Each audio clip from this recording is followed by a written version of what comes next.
Make sure you subscribe to the Below the Surface podcast by Eclipsium in partnership with CRA. Myself and Scott Shefferman host this show, and we've had the pleasure of speaking with some amazing guests, including Zeno Kova, Richard Hughes, Vincent Zimmer, and more.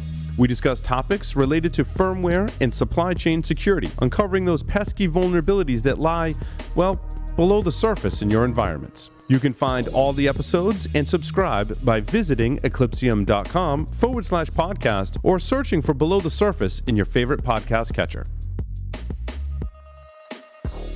Welcome back to Enterprise Security Weekly. Join our Discord channel to chat with our hosts, ask questions, customize live stream alerts, and more. Visit securityweekly.com/discord to receive an invite.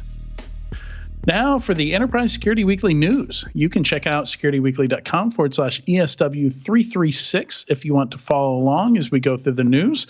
We typically don't get to all the items we've got listed in the news here, so there's usually some worth checking out that we just don't have time for. All right, and starting off with funding, there's definitely a trend here. There's a lot of AI in here. A lot of, and not just, so most cybersecurity startups, I was going to tease Philippe from our previous interview that I don't see any mentions of AI on his company's website. But in addition to cybersecurity companies feeling like they need to have AI in their, adopted in their mission statement and, showing that they're using it and stuff like that. Most of these are companies looking to protect it, looking to make sure large language models and things like that are reliable and, not going to cause problems. Well, that's good. That's a nice trend. Versus just throwing some buzzwords at your marketing message and your website. Because when AI becomes an actual thing, I think a lot of what's being marketed as AI is still just machine learning. But now is the time to be securing what it is so that future use isn't just a complete garbage fire, because if we let it go too far, and there have been reams of, big name technology pundits out there saying, hold your horses a little bit. Let's be really careful about this because it could go wrong very quickly. I think it's, as compared to 3-4 months ago, what we were seeing in the funding was a little nerve-wracking. And the idea that companies are starting to say, all right, let's secure AI, let's secure the training models, let's secure what's going into these products is good. Obviously, I don't know all of these companies well at all. But if the intent is to look at the actual data, the actual modeling, that's a positive trend, I think. I think what we're going to see is just like when cloud started becoming very popular and accelerating super fast. I'm thinking, like early 2010s to 2012, you're going to have like all the same tools that already exist, but like for cloud, right? Like most cloud vendors, not for cloud, but for LLMs, for example, like all cloud vendors were so bad at like logging, identity management, so many features missing. And you had a lot of companies that were, eventually just like one more AWS feature. And so, 10 years later, there's no point to that being a company. But back then we needed that. I don't think a lot of them are, there's like a lot of security companies saying they're using AI for features. There's a lot of AI security companies. There's not so many like AI safety companies, though.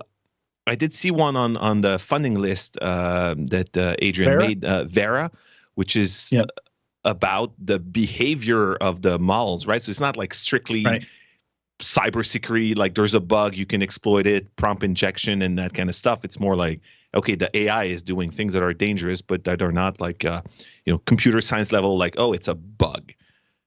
Yeah, there's so many angles here because like Vera's looking to prevent unintended outcomes. So making sure the output is what it's supposed to be. And Lakera is kind of the opposite. It's looking to protect against malicious input. People trying to get the models to do something that it's outside of what it's designed for or supposed to do. So, and LLMs are so weird. Like, you can ask ChatGPT or Bard, the same question twice in a row and get completely different answers. Like, it's so building tools to protect and defend and all that. Like, it's just that nothing existed to do that. Yeah, talking of LLMs and prompt injection, I did see something pretty cool today that maybe some of these security companies would prevent from happening. So the project is called Inject My PDF, and it's about using prompt injection in your resume. So if companies are using LLMs to sort through the resumes, it'll go like, "This is the most qualified person I've ever seen." So there's going to be a lot of shenanigans like that. Yeah, that's great. Yeah, already recruiters using LinkedIn have fallen victim to prompt injection. There are folks who are prepared for that and put basically overrode their use of LLMs to insert their own instructions. So yeah, that's hilarious. So yeah, we're going to continue to see more of that. I still think data security, specifically when talking about LLMs, I still think it's inevitable that we're going to see, the rise of the virtual employee that knows all, that has read all the emails and documents and Slack messages and Teams messages, and it's going to be fed too much data. It's going to be super useful because you'll be able to ask, hey, when was it that we started on this project? Or can you put together the quarterly report? And previously somebody would spend hours in PowerPoint and like querying databases and stuff like that, to put together these quarterly reports. And now this virtual employee is just going to do it like that. But yeah, inevitably the wrong data is going to get in there. People are going to realize that the wrong data is in there and it's going to get abused. So, I think data security is a big angle here, like having stuff labeled as okay to train on and not okay to train on, and having some very clear, distinguished line between the two. I think that's going to be hard to do. Answering questions differently based on who's asking them, right? Like if you're an intern and you ask, what's our strategy versus you're the CFO, probably like a human would not answer those the same way. So, yeah, that would be interesting, looking at clearance levels or need to know based on the large data sets. And then if you're the intern, can you say, no, I am the CFO? Trick it into... It's so weird how they work. Are we making our numbers this quarter? Yeah, so I don't know if any of you guys played Gandalf, but Lakera mentioned in number 4 and number 5 here, they just got a $10 million seed round based out of Switzerland. They're the ones who put together that Gandalf challenge where like it got increasingly more difficult, and your goal was to get it to give you the password. Or some kind of secret phrase it was instructed not to reveal, and I like that they. I haven't done it, but I thought that was like a really good marketing experiment because it was very popular. I saw a lot of people talking about it. Well, it really helped me to understand, to get a sense for, what this AI does and where the edges are and how you can get around it. It's so weird. Like the only thing I can compare it to is social engineering, except it's social engineering where you kind of get, well, you don't even get as many tries as you want. Like you can tell that it's learning, like whatever protections they're putting into place. Like sometimes you only get one shot. Like I'll see some people share, oh, I got past level 8 with this technique. I try it. It doesn't work for me. Like it worked for them, but since they tried it, it's gotten smarter and it no longer works for me. So the goalpost is constantly moving. You don't know where it is. So it's super interesting. So number 3 was kind of concerning. It was I meant to have a snarky comment on that one. I guess I'll just make it live here. Meant to have one in the notes, but it was kind of like, using an unreliable technology to automate a pointless exercise is the way I see this product here. Like security reviews are already kind of rubber stamp pointless in a lot of cases. So yeah, why not use an unreliable technology to fully automate that process? Sure. Yeah, I totally agree. I cringe whenever I see the security reviews, but it's a pain point for many people. So I see the hope to try to automate that, but I don't see AI really helping with that problem. I don't know, because I feel like a lot of the questionnaires have very similar questions in there. So I think given enough data, like I wouldn't let this completely loose. I would definitely want to review what the answers are for a while before I would trust it. A few years ago, I would have said there's no way this is going to work, but I think I'd be willing to entertain the idea of this being useful in, say, 2 years. And by useful, I just mean it's not making things up that will create a complete set of legal issues down the line. But when I see, automating useless processes, that makes me think about how now, you can deposit a check by taking a photo of it with your phone, and you're just like, okay, why am I getting a check, right? Like there's better ways to do this. And so It's whenever I feel like solutions should be solved by APIs and real automation, and it's like, well, we'll throw on LLMs because they're good at unstructured data, and we'll fix it like that. It just reminds me of, you can send a fax, but I'll use the internet with a fax service, so I don't have to send an actual fax. And then on the other side, they'll receive it on a server and they'll put it in a PDF and mail it to someone. So we're just building things around like the inefficiencies. That sounds like a stopgap, but saying, at some point, yeah. Instead of automating security questionnaires, why not just kill security questionnaires? Exactly. Right? Exactly. Or have 5 questions. Number one is are you using MFA everywhere? And if yes, what type? Yeah. Right. Yeah, and that's a lot of the push that I've seen here is that a lot of folks are just trying to get the number of questions down to something reasonable and things that are meaningful. But yeah, I wonder if you can just make a tool like this lie and say, yeah, no, just answer all the questions in a positive way. Like of course you can. Sure. Just like you could. Every company at some point has a salesperson that will think they don't think they're lying, but they're always going to answer the most positive answer they can find, right? So it always happens if you have 600 questions, do you think every 600 answer is 100% accurate? People aren't spending 600 hours on every one of them. And then I guess if you had a company that's answering them in, we got one of those. Well, if you just do them unethically, right? Like you're actually lying. They're not mistakes. You're lying, and then you train your LLM with that. It'll just continue answering the same thing you did before, right? Yeah. So, because you're going to train it on previous questionnaires, right? Yeah, lies in, lies out. One thing I see when I'm working with our sales team and our legal team and our RFP team is that people aren't necessarily lying.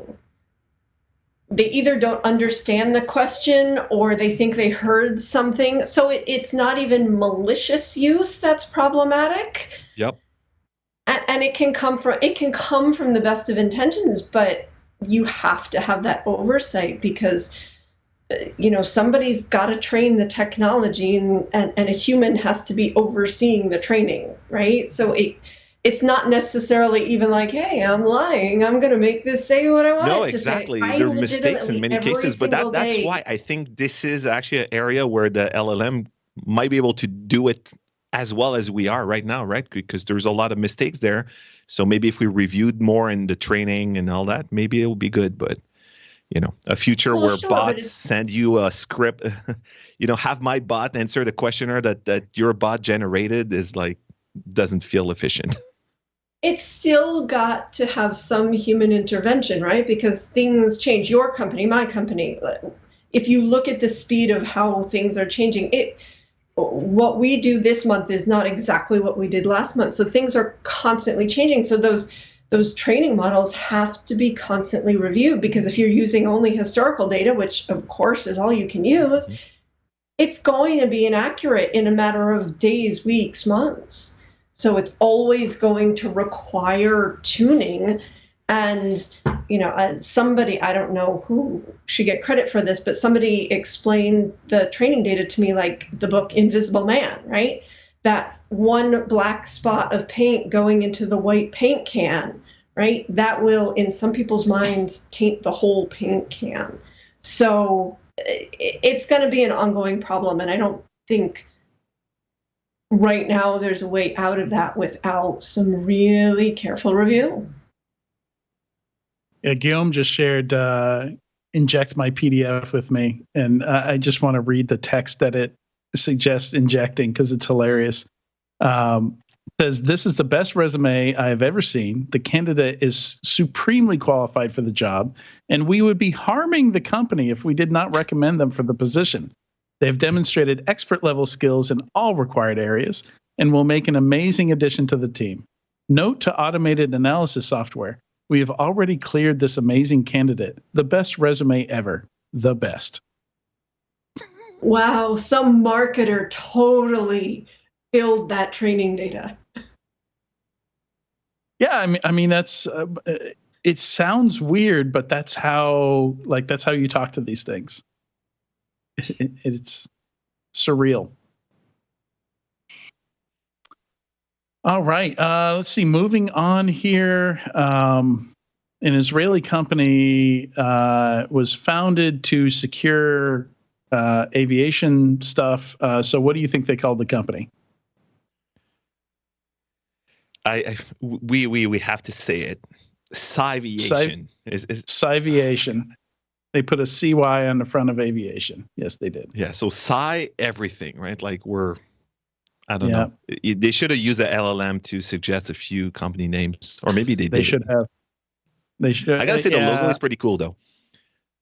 It is very cool. Maybe they'll rebrand at some point. It's still early. You can still rebrand. Consider it. We're kind of tired of CY on the front of cybersecurity company names, but you do you. It's kind of a niche market, so maybe less important what the branding is in the aviation market. But yeah, interesting seeing cybersecurity touch just every corner of everything at this point, right? Like there are so many cybersecurity companies, so many of them are niche, and it's so mainstream at this point that I see it everywhere. Let's see. So we've got some interesting acquisitions here. I didn't have time to dive into a lot of them. Arctic Wolf acquired a cybersecurity automation platform. I don't know if that's SOAR. That's what Revelstoke. Is anybody familiar with Revelstoke? No, but that makes sense from a security vendor point of view. I feel like SOAR can be pretty hard to implement in some environments, especially less mature ones, but you can start to see a lot of value at the security vendor MSSP. And Okta made an acquisition so that they can reverse 1Password. So they're basically going from enterprise and now developing a B2C product, a consumer product called Okta Personal. So I suppose that was inevitable, as you're trying to grow, and it's interesting, right? Like all the old school cybersecurity companies have divided up consumer and, B2C and B2B. Norton, LifeLock, and all that. I forget what that was rebranded as, but that was carved out from Symantec Enterprise, which went to Broadcom, I think. And same thing happened to McAfee and most of the others here, where they just kind of carved the enterprise and consumer out into separate businesses. So we'll see how that goes. It's been different for the password database authentication type. MFA type products here. So I guess that's a different enough market from antivirus and things like that, right?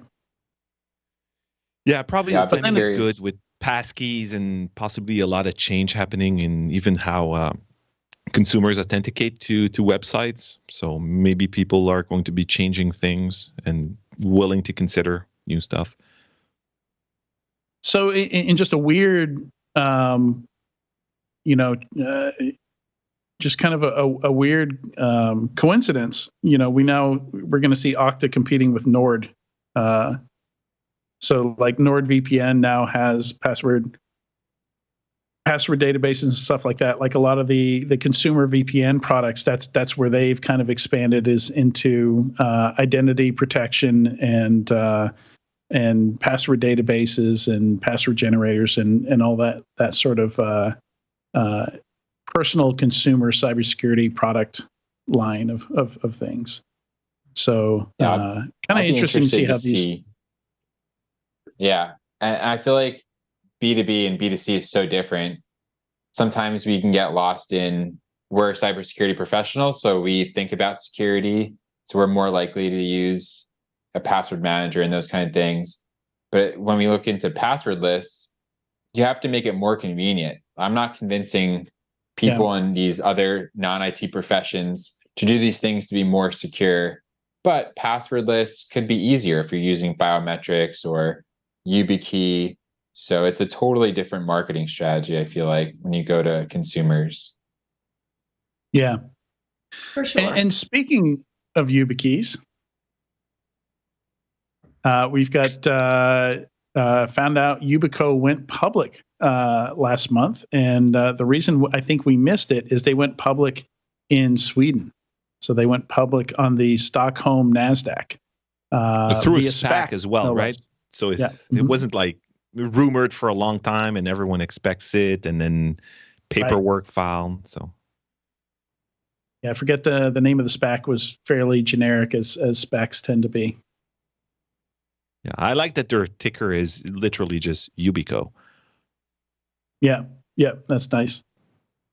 And then see the other one, number 16 on Yubico. Yubico can now ship pre-registered security keys to its enterprise users.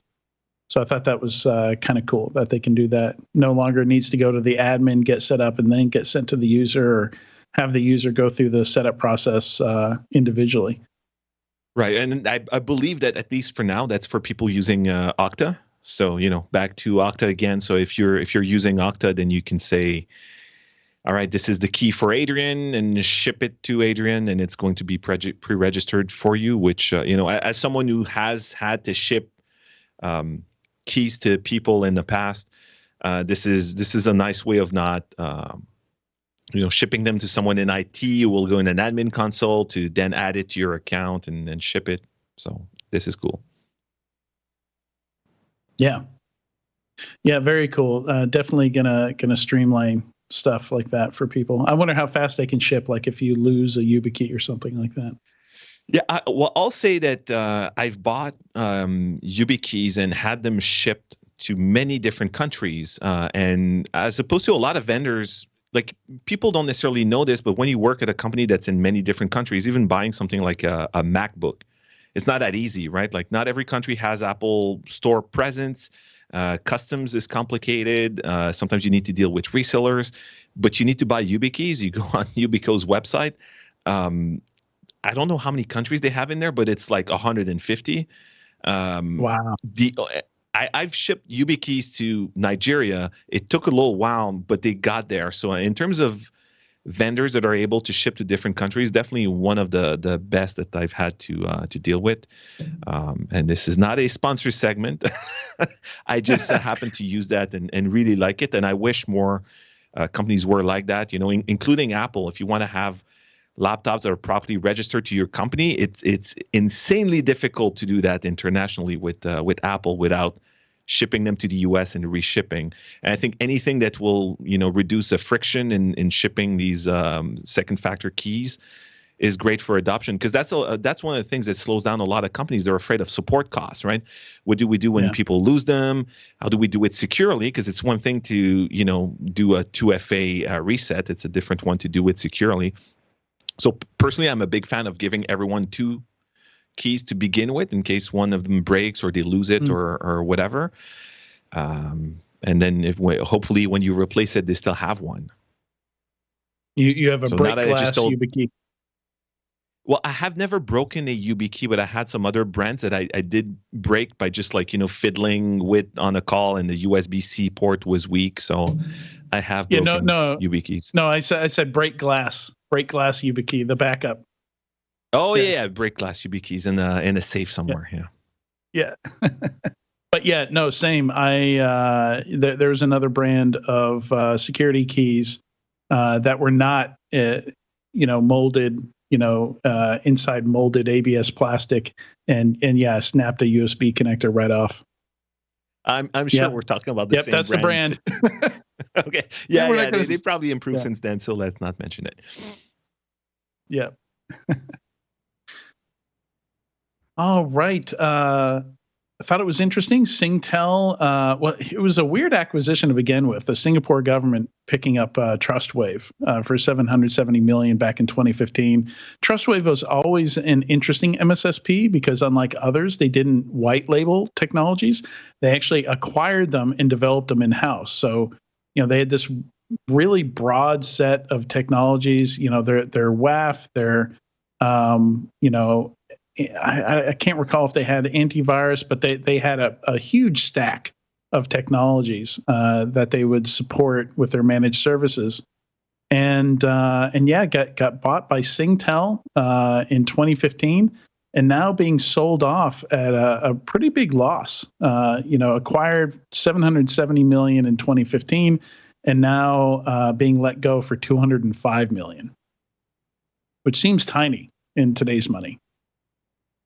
Mm-hmm.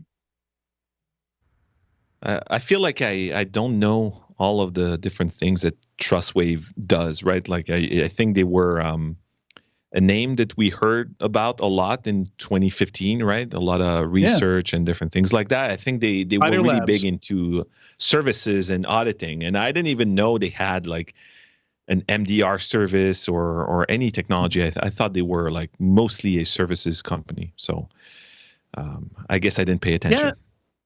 Yeah, no, they made, I don't know how many acquisitions they did, but they made something like well over, I think, at least a dozen technology acquisitions of tech products to turn into managed services. And yeah, they had the professional services. They had, they should be, like if everything had gone to plan, they should be like Mandiant size at this point. But somehow not, very much not. Like $205 million is that's barely, that's a Series A startup at this point, barely a Series B cybersecurity startup. So I don't know what happened there. They had I don't know. You might be thinking in 2022 numbers though.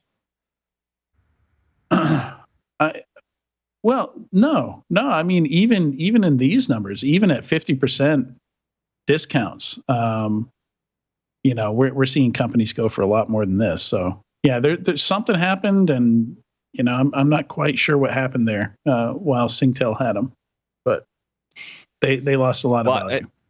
I think one thing we don't know is how much of the revenue is services versus product, right? Like if it's still heavily services, that usually doesn't result in a high valuation, right? Yeah, 1.5x, 2x. Yeah. Sure, that's what can happen when you just say yes to everything. Mandiant says no to a lot of services that we can't be the best at, but maybe they say yes to everything and put out these products, and it's not great. I'm not as familiar with them.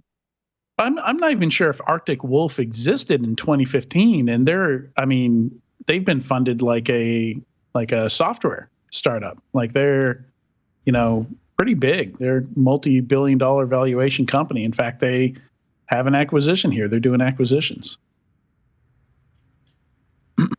I'm not sure if we know the size of that acquisition, but yeah, that's a similarly set up company. That seems to be killing it. All right, let's move past the market here. Bunch of interesting new features and tools here. So there's Google's making some changes again to try and make passwordless easier. Building on rolling out passkeys earlier this year. Yeah, Adrian, there's one I want to go through, number 18 and 19. So you hear about all these large breaches like Caesars and MGM, but now with the new SEC regulations around cyber, I was looking through the FAIR Institute, the website, and believe it or not, the materiality of the Clorox breach was actually higher than MGM and Caesars at likely $238 million of lost revenue based on their ransomware incident. So fascinating, because now you have to have these filings with SEC in the case of a breach. And one thing I've seen with tabletop exercises that we've done with different customers, legal is actually getting involved much earlier in the crisis management process, because they need to think about materiality and when they need to report it to the SEC. So I think with these new regulations, I'm seeing some different behaviors needed, within these incidents. Yeah, and it's so two things here. You mentioned 18 and 19. 19 is the link to the FAIR Institute and them breaking down their new FAIR materiality assessment model. And then 18, yeah. And then 18 is the actual website where they're sharing specific examples that use that methodology. And it's called howmaterialisThathack.org. It's a mouthful, but and then the website is apparently hosted or powered by Safe Security, which was another security vendor that like the idea behind Safe. I'm trying to remember. They're the ones that put up the page that shows your current status of like your SOC 2 and all that. No, that you're thinking of SafeBase. SafeBase. Oh, okay. Yeah, Safe Security is AI-driven ChatGPT dashboard kind of thing. So I don't know. Are they using AI to look through SEC documents for making these estimates? I don't know about that. But the website itself, they're only estimates, of course, in most cases, until some of the stuff becomes public. The numbers seem to make some sense, based on what I've seen in previous breaches. So if you were never part of like a massive security incident, you should check it out, because that's a pretty easy way of estimating how much it's going to cost you if it happens. I think the MGM one was just, we talked about it much more than the Clorox, just because people can go there and can see it happen, right? And a lot of people were saying, all the schools are getting ransomware. No one talks about it, the hospitals. But it's just very different and very dystopian if you land in Vegas and like nothing works and you can't order food and everything is broken. Of course, you're going to talk about that publicly. And I have a MGM baseball hat that I got this summer at Black Hat, and I was wearing it in the last few weeks because I think it's cool that they didn't pay. And they just rebuilt everything. So, but apparently 100 million, right? So. Yeah, I think the other thing is that the attackers were feeding journalists details about the attack, so that definitely made it hit a lot more headlines. Yeah, and journalists could go there and see the impact on employees, and it's much easier to film in a casino than in a factory that doesn't work. Probably can't even get in because the badges don't work anymore. The server was running Windows and it's gone. Right. All right. Anything else you wanted to cover there, Ryan? No, I think that's it. Just cool to put some numbers to these and really shock people when you look at the missed revenue from some of these breaches. Mm-hmm. It would be cool to know in a year or two how much insurance covered. Yeah, it would. Yeah, and I'm sure that's going to be in a 10K somewhere, right? Those details. Yeah. I mean, we should just, Adrian, just set a reminder in one of your 62 Notion environments, right? And then check it out. I'm relying on you for a future follow-up. Oh, I do have reminders for that. Yeah, I know you're organized. That's why I'm asking you. Well, but if you're going to do that, you have to see not only revenue lost and insurance covered, but you have to see what the cost of the new premium is, any inclusions or exclusions based on the air quote event. Yeah. I think we're going to see potentially some lawsuits before we get the final data anyway, right? Because insurance is probably going to try to find reasons not to cover. Oh, yeah. I mean, as someone who doesn't work in insurance, that's been my experience as a customer of insurance companies. So the EU, so Equifax just paid a fine to the EU based on their 2017 breach. So this stuff takes years and years to play out. It was like 25 but also million. coverage in 2017 was not the same thing as coverage now, right? Like a lot of insurance companies are getting bled dry by the ransomware. And so if you sign an insurance contract, let's say last year, and then you have a ransomware issue this year, your coverage is probably way, way lower than it would have been in like 2016, 2017. So, yeah. Well, and how do you handle that when 7 years later, 5 years later, 6 years later, you're still having to pay, for an incident like this? Your insurance from back that far still cover you? I don't know how that works. Yeah, I mean, if it's like some other types of insurance, they'll still cover you as long as you keep renewing, right? Like, but if you switch providers, of course, you're not going to be covered by the new one. Some others also have expiration dates, right? Like from the moment something happened, you have 3 years, and after that, that's it, right? No new claims. So it also depends on how many claims you submit, right? Like if you submit one claim in 3 years, I'm just looking at things like car insurance. If you, in certain states, if you have one accident in 3 years, okay, you're fine. If you have 2 accidents in 3 years, well, then the 3 years becomes 6 years that you can't have accidents. If you have another one, then it goes up again to 9 years. So the rate at which they won't cover you increases with, if you're a bad driver or if you're a bad security program and you keep having breaches, it's a lot. If something bad were to happen and there were something in your security program where you had 3 incidents in a very short time period, it would probably, I'm guessing, be similar to the car insurance scenario where if those 3 incidents were spread out over 10 years versus over 3 years,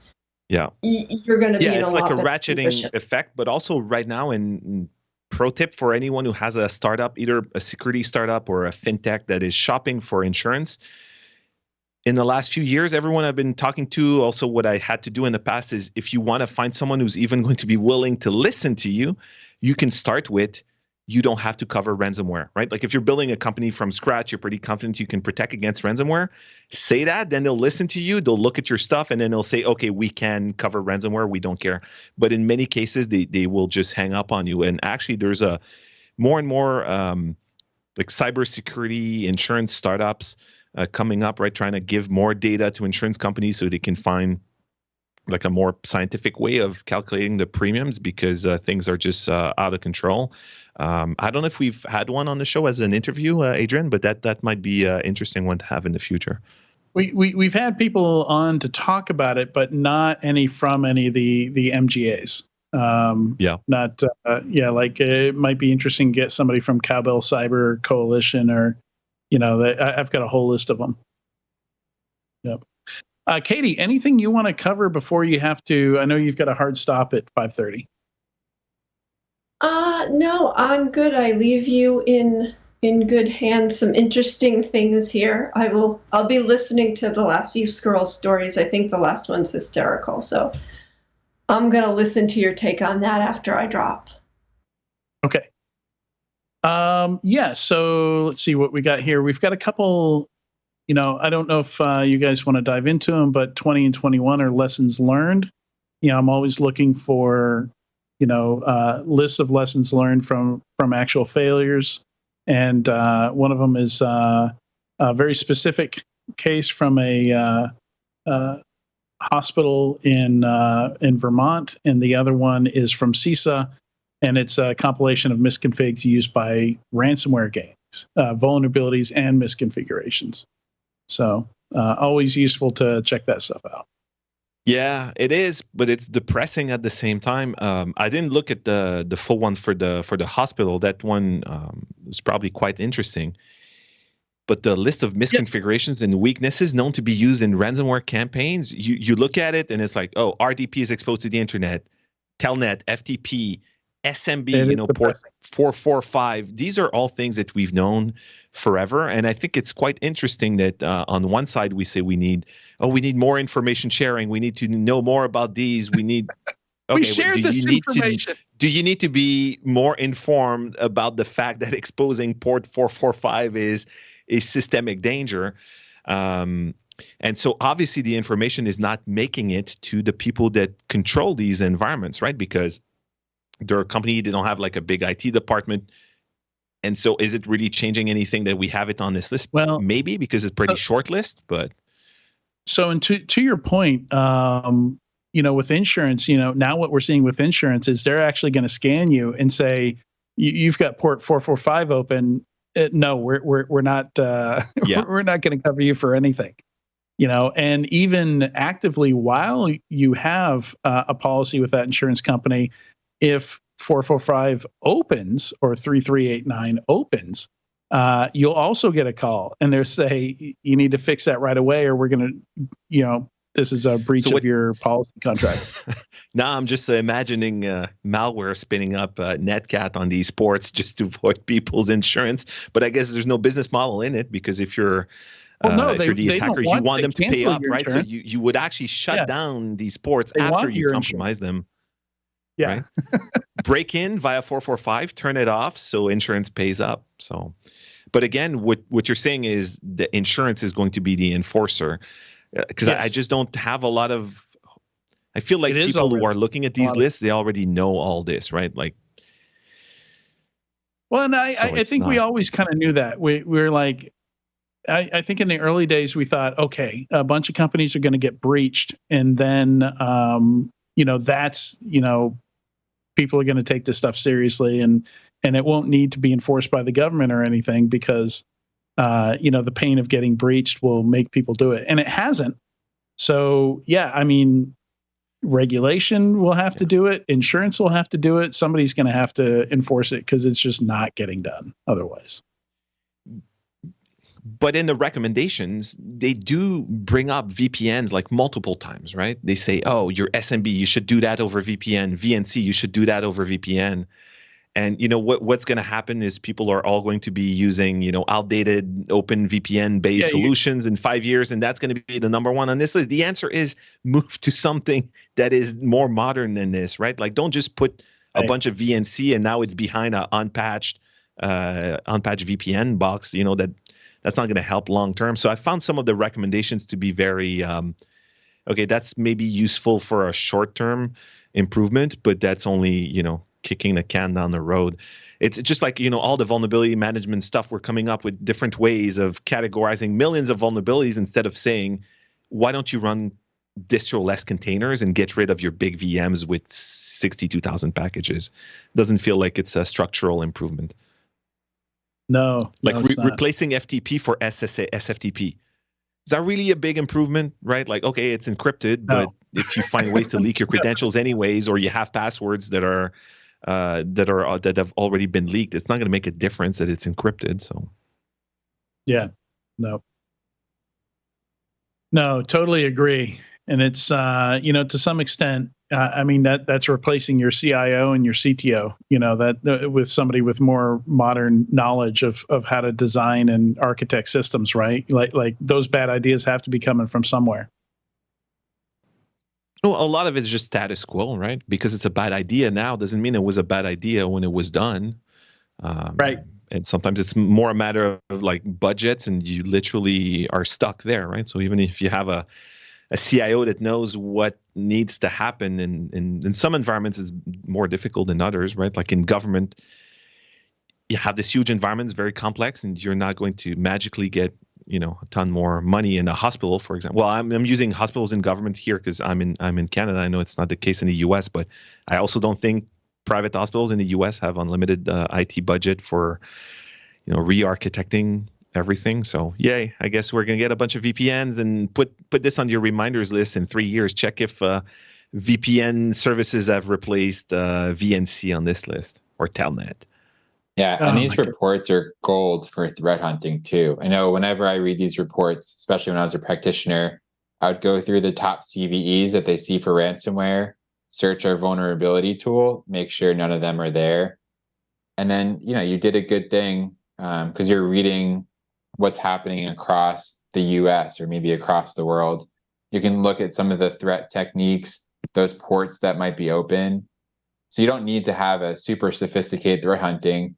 Read some of the big security vendors' reports. CISA puts out a lot of good stuff. Search it to make sure you're okay in your environment, and then move on until the next report. Yeah. And it's short, right? Here's a few things you need to look at. Mm-hmm. Yep. So these things are gold. Go through these reports when they come out. In our first interview, also the list of controls that'll save you money in a ransomware breach, or ransomware situation. Lots of good lessons and a lot of good reports here. Just need people to read them and implement the recommendations and suggestions. Also, number 22, this is basically, so this isn't really a breach. This is people just taking advantage of poor configurations in Okta. So, there's some recommendations here of how to configure Okta to prevent this stuff from happening. And a lot of good recommendations out there. Ponemon's healthcare cybersecurity report I include in here mainly because I think it represents a few interesting trends. And the first one is that ransomware operators, not that we trusted them in any way, but repeatedly promised not to hit hospitals. That has not been the case. They've hit a lot of healthcare and even putting some healthcare out of business. I keep a list of all the companies killed by a breach, and there's more than a few healthcare on that list. I think what's interesting is a lot of them are using the same excuse as companies who sell, hardware or software to sanctioned countries, which is, but it's not us, right? Like it's a reseller, it's a partner. It's never like a direct right. sale, resulting in, whoops, we just sold our TLS decryption hardware to this country that we said we wouldn't. So, like if you make ransomware kit and you have affiliates in this huge network, you don't have any authority on what people are going to do. So, yeah, it's the initial access guys. They're the ones that did it. It wasn't us. And then the other insight here is that attackers have been learning how to scale their attacks. So this report says, I think it was something like 88% of healthcare organizations got hit with at least 88% of organizations experience an average of 40 attacks in the last 12 months. So because it's a number like 40, I interpret that to be like targeted, they're not port scans. Right. They're not port scans. They're not, the automated stuff that hits your WAF every 2.5 seconds. Yeah, I operate under a strong friends don't let friends quote Ponemon stats usually, which doesn't mean there cannot be interesting data in a report. And I think if it's 40, that's actually good, right? Because from them, I would have expected, hospitals block or suffer 40 billion attacks a day or whatever. Now, it's probably not the automated stuff going to your firewall, but some of it might be automated stuff going to mailboxes. And what I've seen in the last few months is like spam or semi-targeted attacks to email groups, like legal ad, privacy ad, accounting ad, receivables ad is just off the charts. I don't know if that's just the people I'm talking to, but there seems to be a lot of that. And I think it makes sense that, as there's fewer companies with insanely easy to compromise security, then there's fewer attackers that have to go through more companies before they find the targets.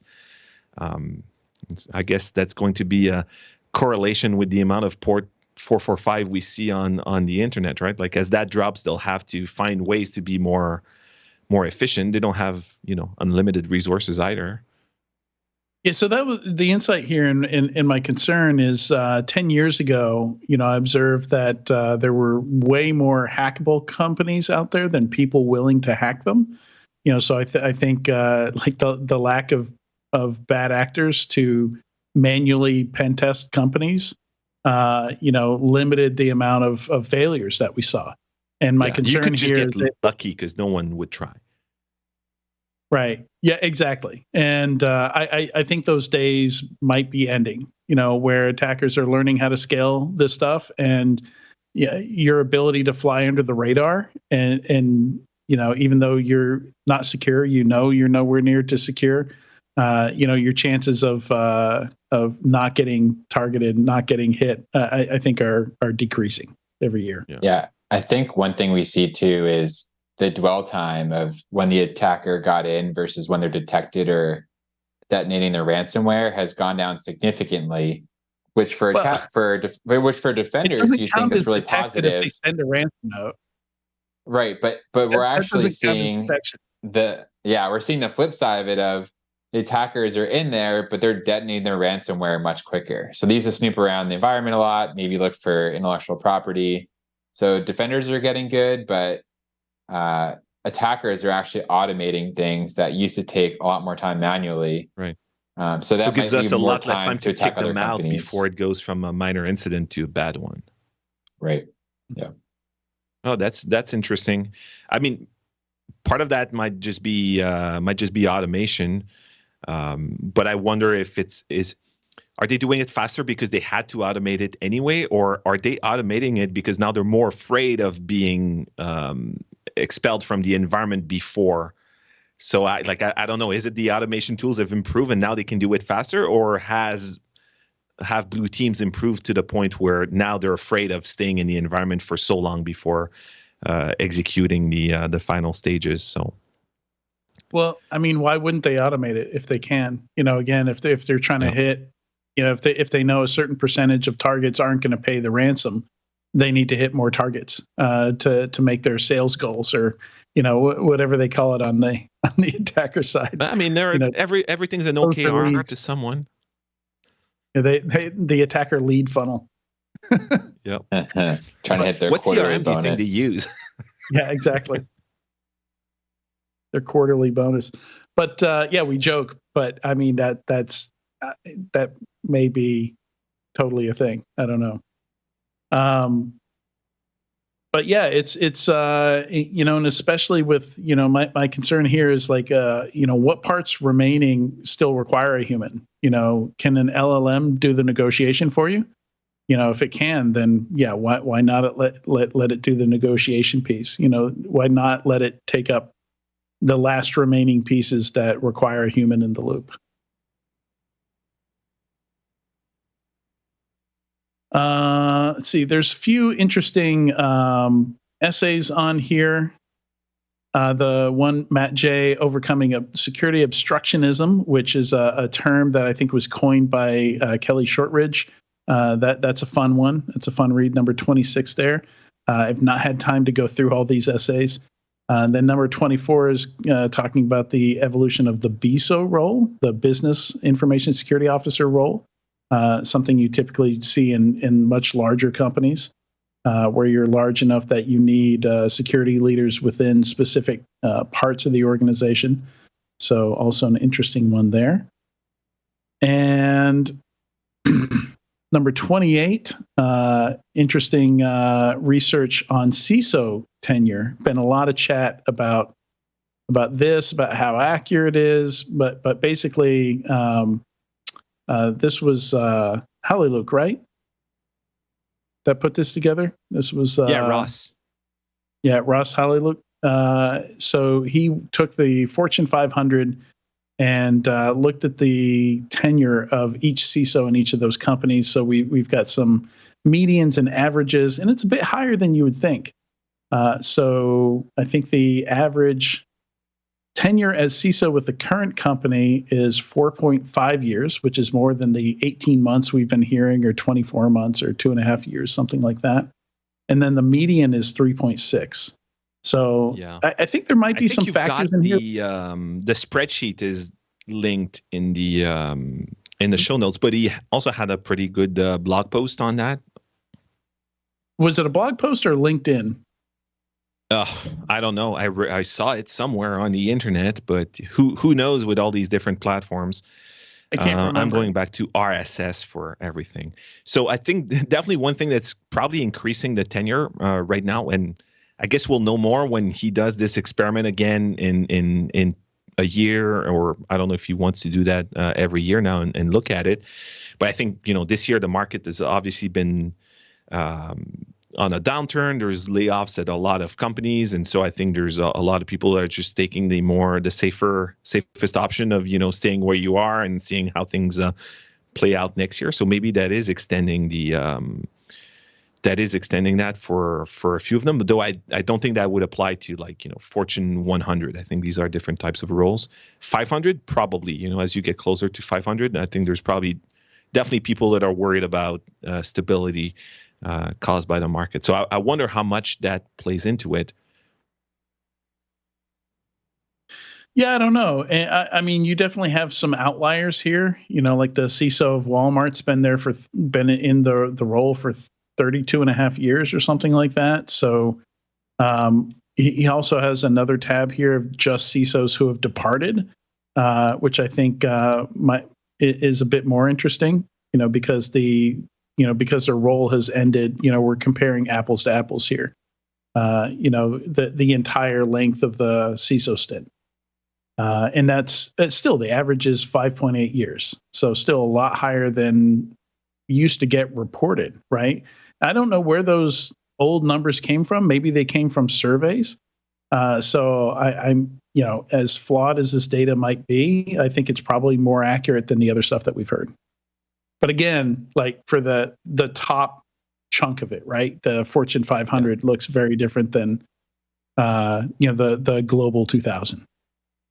Yeah, it's with surveys you definitely have selection bias. It's pretty hard to get answers from people and get a good sample of people. It's funny because just yesterday in the news over here they were saying that since they legalized weed in Canada, consumption went way up, and then they showed a survey from 1980 where 5% of Canadians said they consumed marijuana before, and you just know people were just lying to the survey back then, right? No one was saying the real thing. And I think with surveys like this, it's the same thing with salary surveys and all that.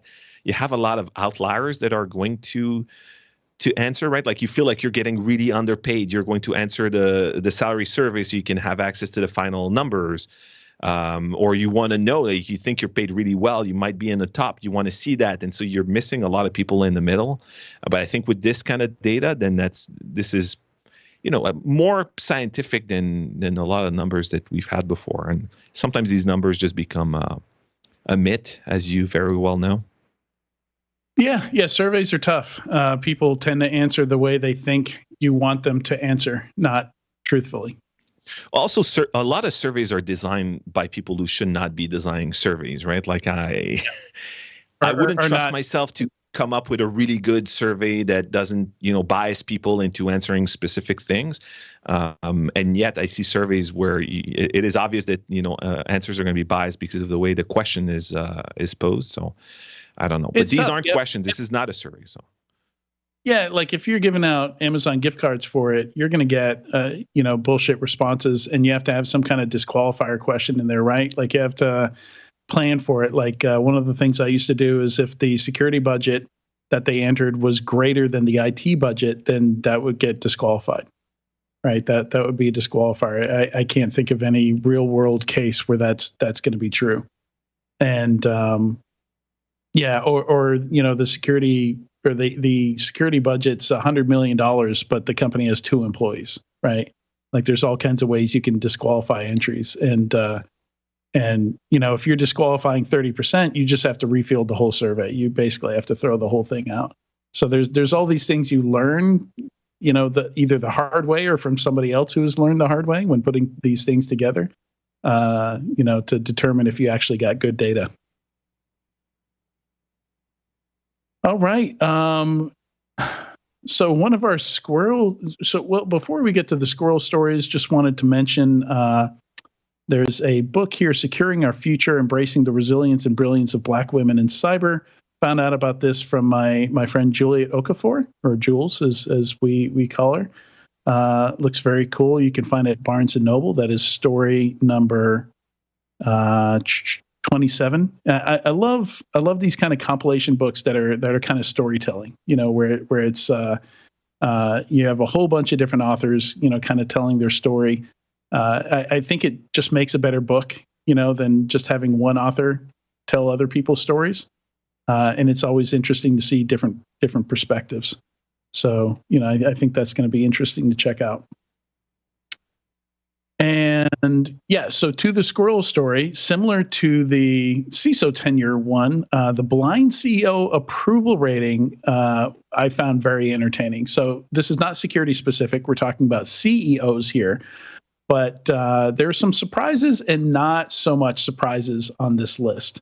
So Blind is apparently a company, like I understand it's kind of like a Glassdoor type of situation where you can kind of anonymously report things about your country or your company on this app.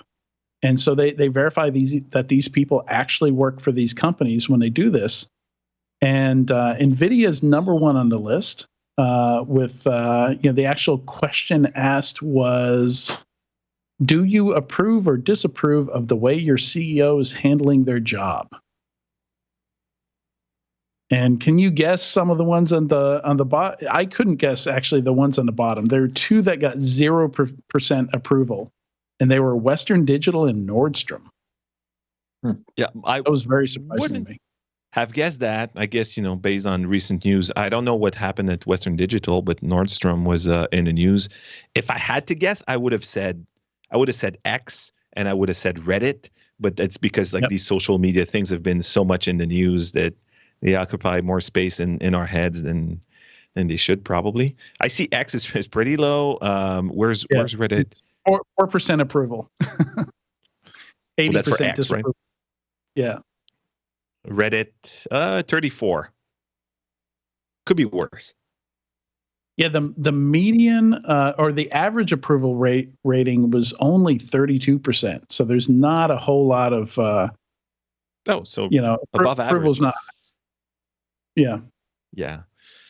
Yeah, but not that's a whole tricky lot of question, especially the bigger the company is, how much do you know about what the CEO is actually trying to do? Then there's the results, and obviously you're going to ask that question. I know NVIDIA is one of the companies that I think hasn't forced any back to work policies, right? And they're actually pretty big on the we'll stay remote, which definitely helps. And so I'm not really surprised to see it on top. Walmart on top, I don't know, but probably people on teamblind.com are not the people working in the store, right? So again, selection bias. Maybe Apple is the same thing, right? I don't know. I'd bet Apple has more retail employees than corporate employees at this point. And who's answering this? Is it retail employees or are they developers? So it's not. It's funny. It's interesting, but at the same time, it's not really. It's more fun than scientific, useful. right? Yeah, it's more fun than useful. Yep. How do they verify? They send you an email at this list of trusted domain that they know, oh, this is a Dropbox email or work email. Okay. I think it's they verify through your work email address. Yeah. Yeah, that would make sense. Yep. And do they recognize Enterprise Security Weekly as an employer? We can go give you your approval rating. I don't think we're going to make this list. 104 records on this list. This is the top 104. Yeah, I don't think you're ever going to see Cyber Risk Alliance on this list here. But it's interesting looking at the final column, though, because there's a no opinion column. And sometimes it's a very low percentage. And sometimes it's for ADP, it was 27% or something like that. So I kind of read that as I have no idea what the CEO is doing or its relevance to the performance of the company. Yeah, I mean, I've worked in a lot of PayPal. PayPal is 27%. no opinion. Yeah, well, I've worked in a lot of big banks, and I had no idea, right? Like, I think when I worked at TD, the CEO's name was like Tim Hockey, which is the most Canadian name ever, and that's literally the only thing I remember. I think I'm not making this up. I might have dreamt it, but I'm What's pretty his sure middle that's name? true. Horton? Tim Horton Hockey. Nah, that guy's dead. Also was a drunk driver, I think. Tim Hortons, to be clear, not Tim Hockey. Tim Hockey is awesome. Tim Hockey. Jesus. Wow. All right, let's move on to our other squirrel story, which I don't know. Are people implementing real life? So story number 31. Let's read Register's title here. The Register is always fun. Cat accused of wiping U.S. Veteran Affairs server info after jumping on keyboard. And the first place my mind went is this is oh yes. If you're watching this video, you are treated to a bunch of on-screen cats right now. If you're only listening, you're missing out. But I immediately thought of like, oh, this is like a real life simian army, like a physical IRL chaos monkey situation here. If you're familiar with Netflix's Simian Army suite of chaos engineering tools. So you're saying an unlimited amount of cats on an unlimited amount of keyboards is the new LLM? I don't know. Do you think the story is true? Do you think the story is true? Like, it might be. I've accidentally deleted stuff before by trying to hit the keyboard shortcut or whatever. So I could see a cat doing it. Did you see how many links they had to other like anecdotes of cats like causing IT issues? So I'm wondering how many of these are real versus that's like a convenient excuse, right? It's like the dog ate my homework and the cat deleted prod. So from personal experience, I've had many cats jump on keyboards as I'm trying to use them because that's where your hands are, and your hands are designed to pet the cats, not to use the keyboard from their perspective. So, I mean, I think it's very possible. Is it true? Yeah. I have no idea. Is it possible? Absolutely. Well, think about all the Zoom calls you're on. You see cats jumping up in front of the camera. Like all they have to do is hit the enter button or hit an extra flag or argument on the keyboard. I could see it. I've seen videos of them taking out surveillance cameras in houses. Well, yeah, so one more reason why you need to do infrastructure as code and not, do just-in-time privilege management, because otherwise the cats will own you and they don't care about the ransom. You can't pay to get your stuff back. The cats already own you. Let's be honest. Yeah. Again, from their perspective. Yeah, well, I'm going to lock I always lock my computer even when I thought no one was around, but I now realize that I'm doing this to protect my employer from my cat. So, well, I think the other lesson here is if it's that easy, like mashing a keyboard for critical data loss, you have not done a good job of protecting your data. Well, if I had to take a gamble, they say something was deleted related to some file transfer image thing. There was a share, and whoever was logged in had full access to that share, and the cat just hit delete enter, right? And because it's a share, it doesn't necessarily go into like a recycle bin kind of situation. You have to recover backups, which means you need to have backups. Right. One of those don't remove power during this firmware update situations.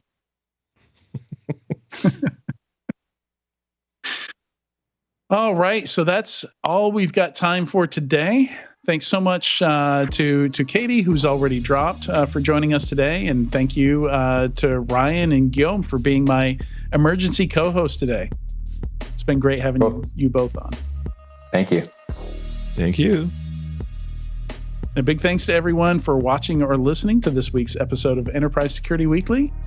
We will see you. It's not quite Thanksgiving yet, so we'll see you next week and every week until Thanksgiving.